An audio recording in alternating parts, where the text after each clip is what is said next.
శ్రవణ్ సాయిది ఏపీలోని ఎన్టీఆర్ జిల్లా పెనుగంచిప్రోలు. ఇతను చిన్నప్పుడే తల్లి ఆ తర్వాత తండ్రి వరుసగా చనిపోయారు. అయినా కూడా నాయనమ్మ పెదనాన్న శ్రవణ్ ని సొంత కొడుకులా పెంచుకుంటున్నారు. మేడ్చల్ జిల్లాలోని మైసమ్మగూడెంలో ఉన్న సెయింట్ పీటర్స్ ఇంజనీరింగ్ కాలేజీలో బీటెక్ సెకండ్ ఇయర్ చదువుతున్నాడు శ్రవణ్. అయితే గతంలో ప్రగతి నగర్ లో ఉండేవాడు. అక్కడ ఉన్నప్పుడే శిరీష అనే అమ్మాయి పరిచయం అయింది. ఆ తర్వాత ఆ పరిచయం కాస్త ప్రేమగా మారింది. ఇద్దరు ప్రేమించుకుంటున్నారు. ఇప్పుడు శిరీష డిగ్రీ సెకండ్ ఇయర్ చదువుతోంది. అయితే శిరీష శ్రవణ్ల ప్రేమ వ్యవహారం ఇంట్లో తెలిసింది. ముఖ్యంగా శిరీష తల్లి దీని మీద సీరియస్ అయింది. తమ అమ్మాయి జోలికి రావద్దని పలుమార్లు శిరీష ప్రియుడు శ్రవణ్ హెచ్చరించారు కూడా.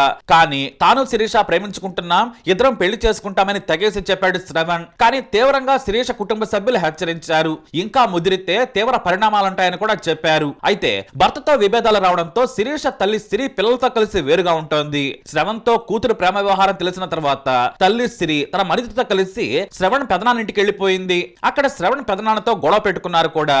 ఇంతలా రెండు కుటుంబాలలో గొడవలు జరుగుతున్నా కూడా ఇద్దరి మధ్య ప్రేమ అలాగే సాగింది. అయితే ఆ సమయంలోనే మరో విషయం తెలిసింది. శిరీష 4వ నెల గర్భవతి అని తల్లి సిరికి తెలియడంతో శిరీషపై తీవ్ర ఆగ్రహం వ్యక్తం చేసింది. ఆ తర్వాత పథకం రచించింది. శ్రవణ్ పెళ్లి గురించి మాట్లాడదామని చెప్పి కూతురు శిరీషతో ఫోన్ చేయించింది. పెళ్లి గురించి మాట్లాడతారని ఒంటరిగా శిరీష ఇంటికెళ్లాడు శ్రవణ్. అయితే ఇంట్లో ఈ శిరీష గర్భంతో పాటు ప్రేమ వ్యవహారంపై కూడా వాదులాట జరిగింది. సరిగ్గా ఇదే క్రమంలో శిరీష బలంగా శ్రవణ్ పై దాడి చేసింది. అతను అపస్మారక స్థితిలోకి వెళ్లిపోయాడు. ఆ తర్వాత కాళ్ళు చేతుల మీద కూడా దాడి చేసింది. అయితే శ్రవణ్ కొట్టద్దని శిరీష్ అడ్డు వెళ్లడంతో ఆమెను కూడా పక్కకు నెట్టేశారు. స్వల్పంగా గాయాలయ్యాయి. మరోవైపు శ్రవణ్ ఎక్కడికి వెళ్లాడో తెలియక పెదనాన్న కాల్ చేస్తూనే ఉన్నాడు. దాదాపు 50 సార్లకు పైగా కాల్ చేసినా కూడా శ్రవణ్ నుంచి ఎటువంటి రెస్పాన్స్ లేదు. బహుశా ఫ్రెండ్స్ తో ఉన్నాడేమోలే అనుకున్నారు ఆయన. అయితే కూతురును ఆసుపత్రికి తీసుకెళ్లిన సిరి ట్రీట్మెంట్ చేయించింది. కానీ తీవ్ర గాయాల పాలైన శ్రవణ మాత్రం ఆసుపత్రికి తీసుకెళ్లకుండా 18 గంటలు ఇంట్లోనే నిర్బంధించారనే వార్తలు వస్తున్నాయి. తీరా అతను చనిపోయిన తర్వాత నిజాంపేటలోని ఓ ఆసుపత్రికి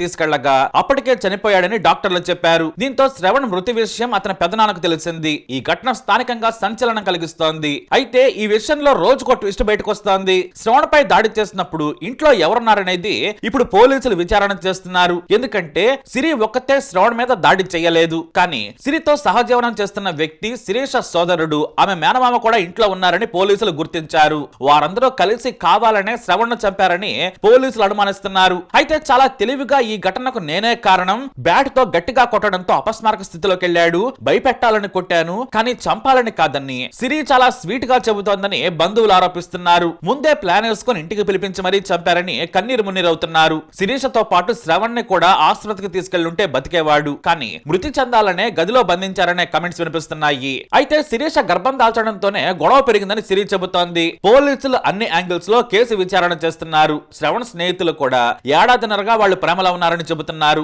గతంలో కూడా రెండు కుటుంబాల మధ్య గొడవలు జరిగాయి. కానీ హత్యలో ఎంతమంది పాలు పంచుకున్నారనేది విచారణలో తేలనుంది. శిరీషను విచారిస్తే మొత్తం వ్యవహారం బయటకు వస్తుందని పోలీసులు భావిస్తున్నారు. పెళ్లి జరిపిస్తామని పిలిచినట్లుగా తెలుస్తోంది. 19 ఏళ్ల శ్రవణ్ దుందుడుకుగా వాళ్ళు పిలవగానే ఒంటరిగా వెళ్లిపోయాడు. కనీసం తన పెదనాన్నకు లేదా స్నేహితుల సాయం తీసుకోవాల్సింది.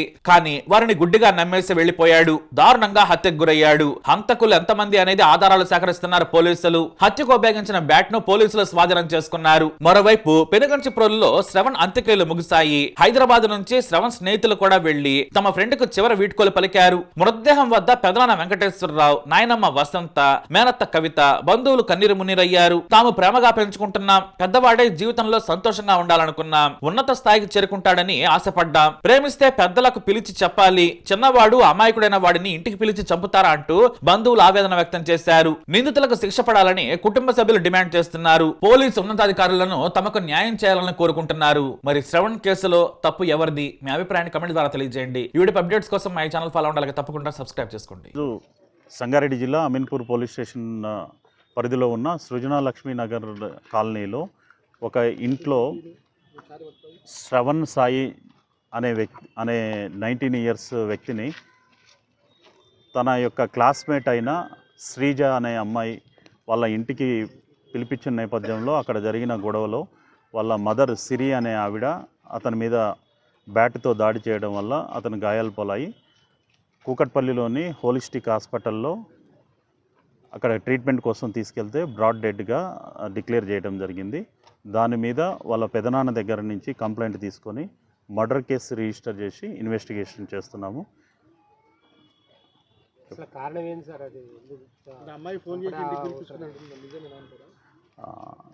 యాక్చువల్గా వీళ్ళిద్దరూ ప్రగతి నగర్లో 10th క్లాస్మేట్స్. అప్పటి నుంచి వాళ్ళిద్దరి మధ్య పరిచయం ఉంది. గతంలో కూడా వీళ్ళిద్దరూ ఒకరినొకరు ప్రేమించుకుంటున్నారని ఇటు విషయంలో బోత్ ఫ్యామిలీ మెంబర్స్ కూడా ఈ విషయం మీద డిస్కస్ చేయడం జరిగింది. ఇద్దరు మేజర్స్ అయిన తర్వాత ఎడ్యుకేషనల్ ఇన్ని కంప్లీట్ అయిన తర్వాత లైఫ్లో సెటిల్ అయినప్పుడు ఆలోచిద్దాం అని చెప్పి వాళ్ళ ఫ్యామిలీస్ మధ్య గతంలో డిస్కషన్ జరిగింది.